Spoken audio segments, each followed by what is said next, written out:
Right, welcome to my YouTube channel. This is Artemise Maths Academy, where mathematics is being made simple. We are still on the series Geometric Progression. On this particular part of the series, we are on sum to infinity of geometric progression. Sum to infinity of geometric progression.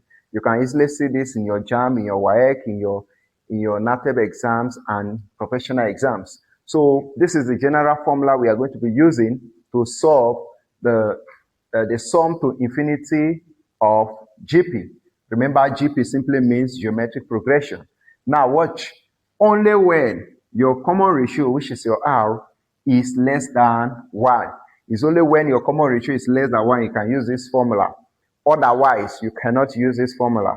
If it is equal to 1, you can't use it. If it is greater than 1, you can't use it. So observe, when your common ratio is less than 1, that is only when you can use this formula. So now let us solve some exercises. All right, let's check this number 1 exercise. You say find the sum to infinity of 8, 4, 12, 2, 1, and it continues. Now let's get started. Number 1. Now, the first thing you need to identify from the formula we have, if you want to define the formula, this is the symbol for infinity. This is the symbol for sum. This is the symbol for first term. This is the symbol for common ratio, and this is 1. So now we need to look for the first term.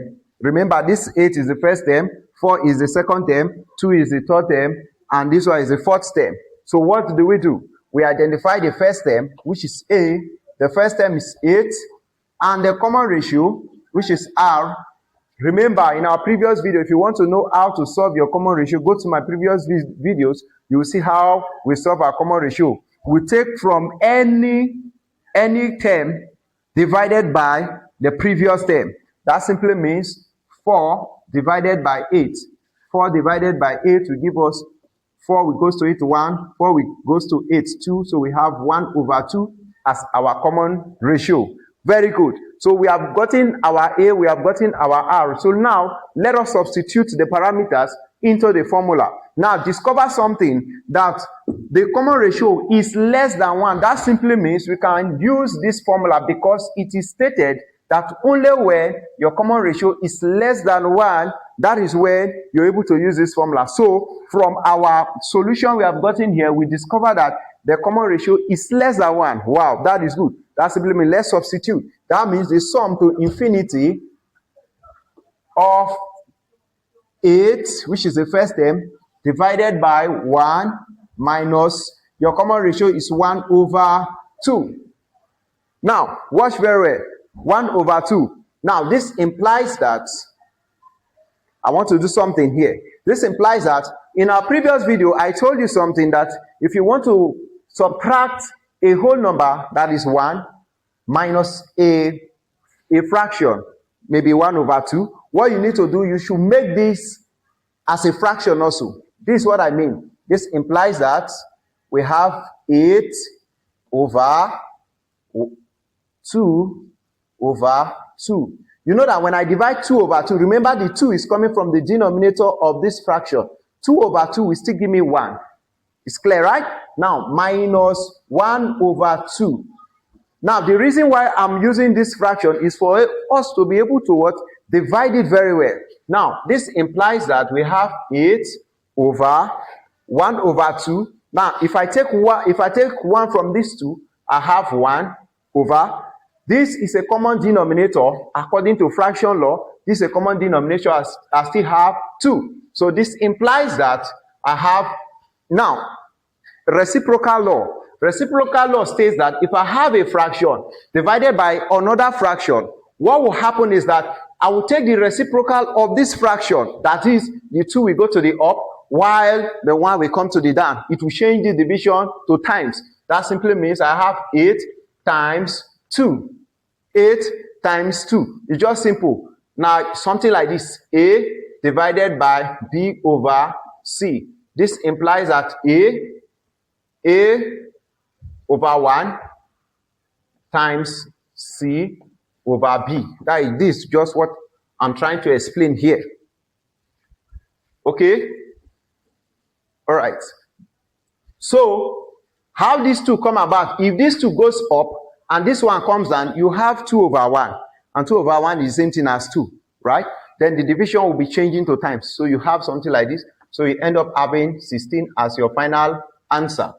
Okay, let's go to the number 2. The number 2 stays out. You say find the sum to infinity of 81, 27, and 9. And it continues. So let's first identify if we are to use this formula, because most of the times your formula cannot be used if it doesn't pass through this condition. So we have to test it before we start solving. If not, you'll just be wasting your time. Now watch. Our first term from here, what is the first number that comes? The first number, which is the first term, A, is equals to 81. Then our common ratio, which is R, the term, check very well, the term divided by its previous term, 27 divided by 81. 27 divided by 81 will give us 1 over 3. 1 over 3. 27 can go to 81. 27 can go to 81 3 times. So we have 1 over 3. 81 divided by 27 will give us 3. 1 over 3. So with this now, we discover that our common ratio is less than 1. So it has passed through this condition that yes, it is true. So we are going to use the sum to infinity formula, which is, let's substitute our value. We have 81 divided by 1 whole number minus 1 over 3, which this implies that I have 81 all over, just like what I did. I told you that we can even, okay, observe something. Sorry, this place should be 81, not 18. Okay, now in our previous video, I've taught you how to convert a fraction. I have to solve a fraction. Just like what we did in this first part of it, we can still apply it to here and it will still work. But if you want to use LCM method, you are still good to go. You will still get the answer. Now let's observe. I want to convert to 1 for we to be able to subtract this very well. What do we have? We have 3 over 3 minus 1 over 3, which will give us 81, all divided by, if you take away 1 from this 3, you have 2 over 3. Very good. So you have, this implies that the sum to infinity is equal to 81